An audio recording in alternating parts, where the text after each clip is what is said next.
Hey guys, Torsar the Barbarian here with another sports talk video. It's football Sunday. About to go watch the Giants game. Wanted to make this video because I saw our friend Stephen A. Smith again. I know Stephen A. again. I don't even watch him that much anymore. I usually watch the Fox programs like Undisputed or First Take, First Things First, Undisputed, Colin Cowherd.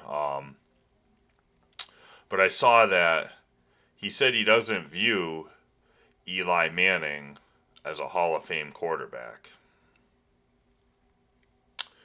And I didn't even listen to it. I've heard this diatribe from him before. I already know what he says.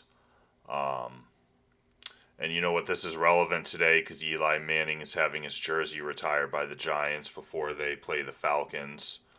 And this is a topic that I've been passionate about for a while because I just think that people are doing the old typical taking the easy route and blaming the QB for the team's lack of success when very often, as you saw 2 seasons ago with New England, when Tom Brady had nothing around him, even the great Tom Brady, what are you going to do when you have nothing around you, all right?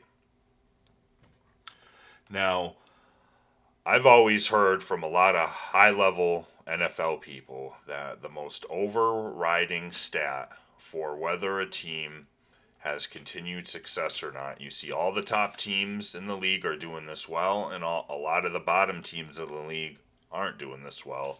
And that's your retention of your first and second round draft picks. And you look at the stretch from around when the Giants won their last Super Bowl in 2011 to right before, not saying that Gettleman's done a good job, but at least it was something. Jerry Reese, I think, is the main one to blame behind the Giants' lack of success. You saw it. They got rid of Tom Coughlin. How did that work out? Not too well. They brought in that disgrace, Men McAdoo, and then they started to look like the Detroit Lions where they're switching coaches every freaking 2 years because they're not, getting the success they want. It's like, when did the Giants ever start doing stuff like that? There's been 4 coaches over the last, 6 years or whatever. All right, and you look at some of these first and second round draft picks taken by Jerry Reese before they got rid of him. 011, Prince Amukamara, Marvin Austin, second round. David Wilson, the next year, first round draft pick. Out of the year, he played out of the league. He played 21 games and broke his neck. He had a busted neck and couldn't play anymore. Second round that year, Reuben Randall, wide receiver. Next year, they finally get an offensive lineman. Pugh was good for a little while. Hankins wasn't bad. But the Giants still had a bad offensive line. Odell Beckham Jr., the next year, they finally looked like they got one right. What is he? He's infamous for the boat game. What has he done since he left New York? Everyone wanted to question Eli all the time. Well, who started off their career faster than any other wide receiver in NFL history? He was on pace. He was even breaking Randy Moss's numbers and Jerry Rice's numbers. Well, who is throwing him the ball? We always hear about how the quarterback is or the wide receiver is such a dependent position. He was dependent on Eli Manning. They were actually a pretty good matchup. And then this guy wanted to take a boat trip before a playoff game. Was that Eli Manning? What was he supposed to do about that? Eric Flowers. What a joke. Landon Collins. That was actually a good pick, and they let him go. Eli Apple. Oh, my God. I knew that was a bad pick the moment I saw that man's mama on TV talking for him. Like, great. Another Giants first-round bust. Sterling Shepard. Now, that was a good pick. He's still on the team. Eli Manning and Sterling Shepard, they had some success. That wasn't exactly a wash. So did Evan Ingram when he can actually catch the ball. And now it's like you start getting up into all Gettleman's picks. So but Jerry Reese, I mean, this was just year after year after year of first and second round busts. And this is after, mind you, Eli Manning has already had 2 Super Bowl runs where people just think and remember back that they beat the Patriots. Yeah, they beat the 18-0 Patriots. That's a pretty good distinction. Now, you could say that was a fluke. They did it again. This wasn't Joe Flacco in Baltimore. This wasn't Brad Johnson. This wasn't Jeff Hostetler. This wasn't Nick Foles. Okay?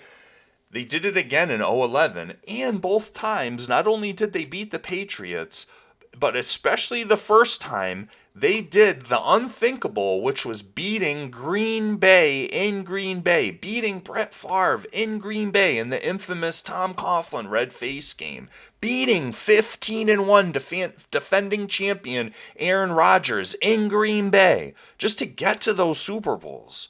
Okay?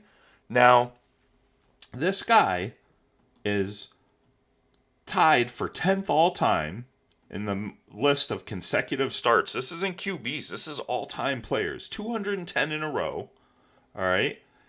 If it wasn't for the disgrace that Ben McAdoo was, he would probably be up around 5 or 6. Let's see, Bruce Massey, he played about another season after that. I can't remember how many exactly he would have got altogether, but he would have been somewhere up around there. He wouldn't have got up in the 3rd with Phillip Rivers. All right, he was going to be number 3 all time, no matter what, behind Brett Favre and Phillip Rivers. But still, for a QB, that's pretty damn good. Super reliable, has all the stats to back it up. 8th all time career passing yards, and this is a guy. I'm sure people will start lapping some of these guys, but he always had a good running game. He still came into the league in that still kind of in between area where it wasn't still everyone doing the high flying offenses. 366 TDs to 244 interceptions. You always hear about how many interceptions you throw. Well, you would think that number would be almost more even, right? Well, it wasn't. And he had about a 500 career record with the Giants, but like I said, later on in the year, you look at some of their teams and look at these draft picks that Jerry Reese was making, and this is going to be just like the question I asked the other day about Kyrie. This is kind of an unfair question because I know there's nothing to answer it with. These guys coming back with regular season achievements and regular season scoring things and stuff like that. Well, this is the same case with Eli because there is nothing else to come up with, and that's show me the Hall of Fame offensive talent that Eli Manning ever played with. I'll wait. I'll wait a long time because there isn't a single one.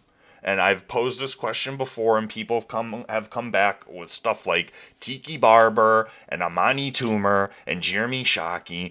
Amani Toomer was a great wide receiver, a number 2. He was a sturdy, steady guy. That was it. Jeremy Shockey, how did that work out? Maybe he was a Hall of Fame, potential, but the guy was just he wasn't New York material. He was kind of like a New York Giants material, It's kind of like a Odell Beckham Jr.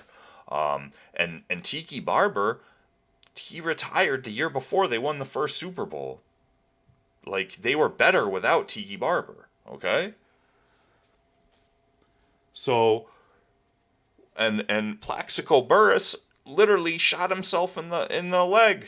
He ruined any chances he had. He was on a Hall of Fame arc. He was playing better with Eli Manning than he did with Ben Roethlisberger in Pittsburgh. They were looking like a great all-time duo, and then the guy shoots himself in the leg, and it was never the same after that. And they were looking like the favorites that year, too. Was that Eli Manning? Did Eli Manning pull out the gun and shoot Plaxico Burress in the leg? No. Did Eli Manning make some of those awful draft picks? At least Saquon Barkley, he's still on the team. He looks like he's going to have a good career. David Wilson?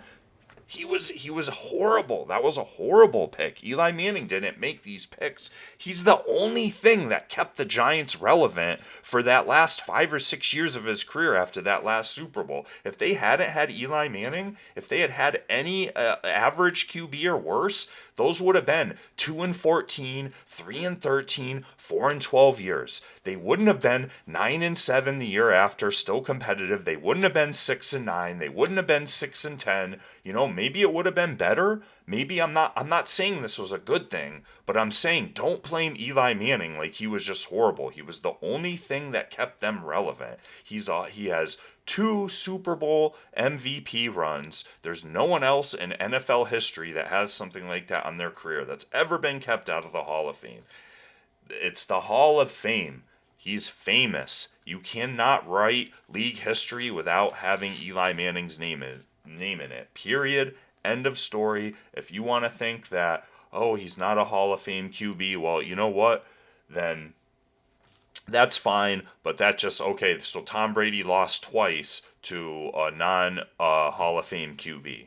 And this was back when New England had good defenses. Okay, I know the Giants' offense or the defense was great, and this is another thing people like to hold against Eli. Like, oh, but the Giants, they had great defenses. Oh, a lot of teams have great defenses. Those New England teams had great defenses. Okay, and I'm sorry, but last time I checked, anytime anyone mentions what are some of the best defenses of all time, I never hear those Giants defenses brought up. The one from '91, those defenses were better. Okay, they had a good defensive or a great defensive line with Michael Strahan, which was the exact kryptonite to Tom Brady. Other than that, no one ever brings up that Giants defense as being one of the all-time greatest. They never bring it up with the Broncos defense. They never bring it up with the Legion of Boom. They never bring it up with the Ravens defenses. They never bring it up with that Bears defense. Ever, ever, ever. So don't give me that stuff where that defense was just so great and Eli Manning got a Trent Dilfer-like ride to the Super Bowl. Okay? Look at the numbers. Right now, I challenge anyone watching this video, go into your Google bar and Google most clutch postseason QB. And then just read from there. Okay? Just scroll down and read. You don't even have to click on any of the links. Just Google that for me and then start scrolling down and read that. And that guy isn't a Hall of Fame QB. Because you remember a bunch of the seasons when he was just slinging the ball all over the field. And this is the thing that hurts Eli Manning the most. I'm going to end with this because I want to go watch football, okay? What people don't realize about Eli, because of his aw shucks attitude, he is actually a gunslinger. He was just like Brett Favre. He was loose, he was slinging the ball all over the field, but because he didn't have that Wild West attitude, that the G rascal kind of attitude like Brett Favre did, no one ever looked at him as a gunslinger, but he was a gunslinger. And you know what? Those years he was also a smart QB. And those years when he had high interceptions and was doing some stuff like, damn, Eli, what are you doing? He knew what he had. He knew he had to try to make plays like that because that was the only option. And he never, ever said anything about it. He never threw anyone under the bus. And that hurt him. That hurt him in his gunslinger mentality, yet never blaming anyone else. That hurt him as far as how people view him and how great he was. All right. And you know what? In the end, it doesn't matter what Stephen A. thinks or anyone else who doesn't think he's a Hall of Fame QB, because whether you like it or not, the guy's getting in the Hall of Fame. And you know what? It looks like he might get in on the first ballot. So you know what? Cheers, Eli. You are great. Thank you. I love you, man. What do you guys think? Drop a like, drop a dislike, leave a comment. Drop a sub if you want to see more stuff like that. I'm going to go watch football. Till the next video. Bye.